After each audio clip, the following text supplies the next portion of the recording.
Então, desde o começo do ano eu comecei a estudar programação e começar a praticar desenvolvimento de jogos. Bem, na verdade quando eu tinha uns 10 anos eu já brinquei com o Game Maker e fiz uns troços estranhos, mas vamos fingir que nunca aconteceu.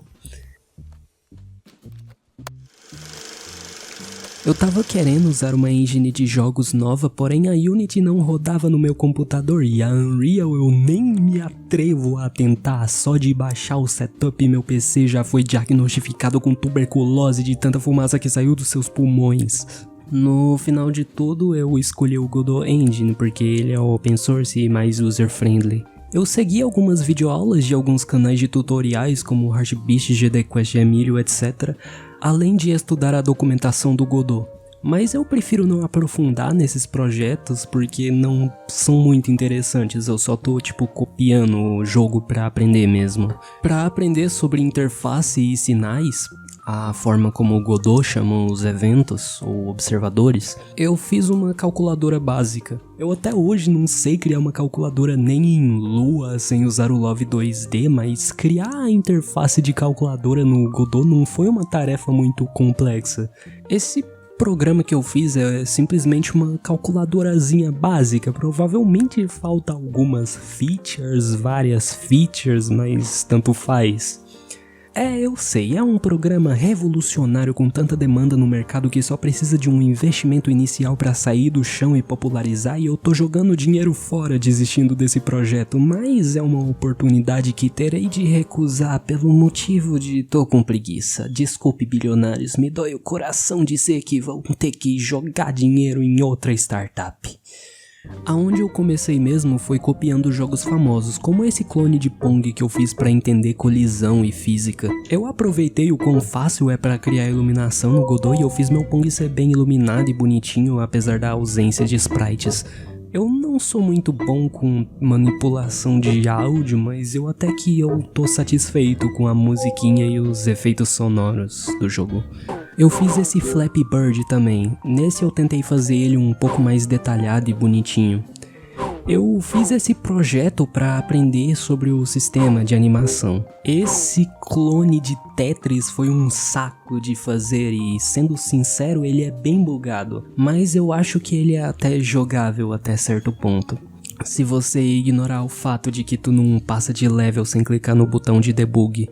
Esse eu fiz para aprender sobre Arrays 2D e uma tabela de grid. A parte mais complicada eu preciso dizer que foi a rotação dos tetraminós. A parte que mais fiquei orgulhoso foi o do fundo que eu fiz, porém não dá pra mostrar porque meu PC não roda essa função mais. Então só acredite em mim, era um fundo muito massa em que vários tetraminós caíam pela tela como uma chuva de meteoritos. E alguns dinossauros 3D muito loucos eram acertados, jorrando porções de gore por toda a tela. Como eu disse, eu não tenho provas, mas sejamos bem honestos que você também não tem como provar o contrário, então vai ter que tomar a minha palavra. E também tinha um macaco dançando, muito importante esse detalhe. O projeto é um clone de Pac-Man para aprender sobre inteligência artificial e máquina de estados. É bem interessante a forma como os fantasmas funcionam em Pac-Man, cada um tem sua própria personalidade e rota própria. Eu preferi não usar o mesmo comportamento que o jogo original, porque aí eu teria que recriar o pathfinding do zero e eu ainda tava no básico. Seria muito mais fácil usar o pathfinding nativo do Godot e improvisar mesmo. Apesar de ser um jogo clone, eu curti muito ele e ele é impressionantemente bem feito. Talvez se eu fizer uma reformulada nele, dá pra construir em cima e fazer um jogo completo. Quem sabe? A Corona Jam foi a primeira Game Jam que eu participei. Ela foi organizada pelo André Young. Vocês já devem conhecer ele, considerando que eu já falei dele em um vídeo recente. A Jam tinha como tema Fique em Casa e eu queria fazer um jogo de caça ao tesouro com um detetive, mas não rolou. Se tu quiser saber mais sobre o jogo, eu fiz 2 vídeos só sobre o desenvolvimento desse jogo.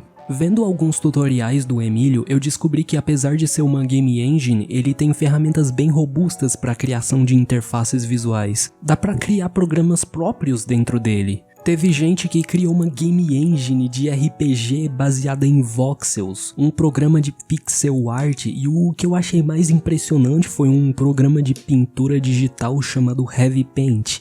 Às vezes, se tu for artista, você já até deve ter ouvido falar. Uma ferramenta que eu fiz é este radar de atlas de textura. É um programa meio tosco e geralmente inútil, mas às vezes eu não posso abrir inspeção de tileset e ver aonde a tile que eu quero tá posicionada. Aí pra mim é mais fácil usar um programa próprio em outra janela pra conferir essa data. E chegando numa área menos puxada pro game dev, eu tinha gostado de como a animação funciona no Godot e fiz a animação de 3 vídeos do canal nela. Se quiser conferir, o making of está no card e na descrição, só que aí eu me deparei com 2 problemas. O Godot não tem uma forma de transformar áudio em lip sync, e procurando na Asset Library da engine não há nenhum plugin que permita isso, então tomei por conta própria a criar esse plugin, integrando um programa de command line chamado Rhubarb Lip Sync dentro do Godot. Eu já tinha visto alguns tutoriais do Emílio sobre como criar ferramentas no Godot. Basicamente, o sistema de interface do Godot é o mesmo usado na própria engine, o que facilita a comunicação de plugins com a engine. Não vou entrar em muitos detalhes, mas eu fiz o plugin. O lip sync da animação usa ele. Agora, outro obstáculo que achei foi a inconveniência de selecionar os frames das expressões faciais. Tomei iniciativa de novo e criei um plugin de Frame Picker, algo parecido do que existe no Adobe Animate.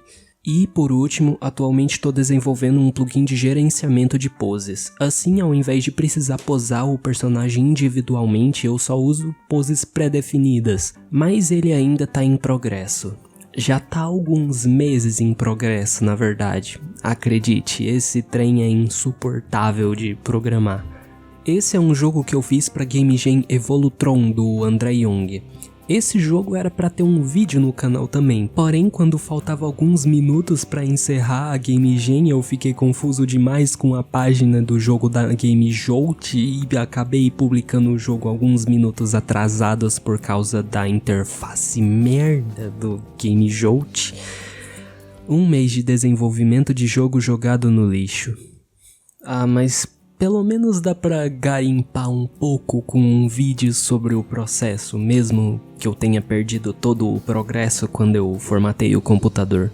A Evolutron tinha como propósito se inspirar num jogo meia boca que o André criou no Scratch, com o tema de evolução de criaturas. O meu jogo pra Jam se baseava naqueles jogos em Flash que tu comia as criaturas e aumentava de tamanho, podendo agora comer criaturas maiores. Porém, o meu jogo tinha um grande twist. Você é um hambúrguer unicelular e só pode comer as criaturas quando você faz mitose e elas entram no seu organismo. Eu sei, é uma estratégia muito suja apelar pro lado emocional e conquistar o juiz, um biólogo apreciador de lutinha de organismos unicelulares através de uma célula simpática, mas numa batalha de vida ou morte qualquer arma é válida. E aqui chegamos ao fim do meu progresso deste ano. É claro, não são todos os projetos que fiz em 2020, muitos não valem a pena serem mostrados por serem incompletos demais ou desinteressantes em geral. A maioria dos projetos mostrados no vídeo são particulares e eu não tenho nenhuma intenção de deixá-los públicos, mas os que estão públicos estão presentes na descrição do vídeo. Eu acabei me distanciando um pouco do desenvolvimento de jogos e produzindo algumas ferramentas para me ajudar na produção de animação e vídeos. Eu acho que essa é a mágica da computação. É uma habilidade completamente modular para qualquer área se você souber dominá-la bem. É como um assistente obedientemente eficiente, porém muito burro e muito inteligente. Se você gostou desse tipo de vídeo, saiba que meu amigo Pinguim Bipolar lançou um vídeo de mesmo tema mostrando o progresso dele em um ano. Isso porque meio que a gente começou a aprender desenvolvimento de jogos na mesma época, por coincidência, lá pro final de 2019. Ele aprendeu o Game Maker e eu comecei a aprender o Godot. Se você tiver interessado em ver o progresso dele, a versão do Pinguim está na descrição e no card deste vídeo. E é isso, caso quiser você pode me ajudar dando um like para ajudar a divulgar esse vídeo e dando feedback nos comentários. Obrigado por assistir e tenha um bom dia.